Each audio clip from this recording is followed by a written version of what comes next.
SLST history 10টি important MCQ question. 1. খ্রিস্টপূর্ব ষষ্ঠ শতকে মহাজনপদ গড়ে ওঠেনি পূর্ব ভারতের বাংলা এবং উড়িষ্যায়। 2. গণরাজ্য ব্রিজির অবস্থান ছিল নেপালের তরাই অঞ্চলে। 3. আজীবিক গোষ্ঠীর নেতার নাম ছিল মঙ্খলিপুত্র গোসাল। 4. অশোকের ধম্ম শব্দটি প্রথম ব্যবহৃত হয়েছিল মাস্কি লেখতে। 5.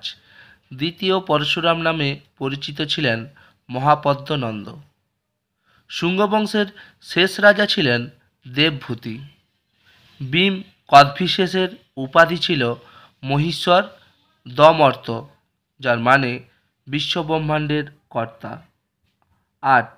হিউয়েনসাংয়ের অপর নাম ছিল সুয়ান জাং। সম্রাট অশোকের রাজকর্মচারীদের বলা হতো অমাত্য। 10.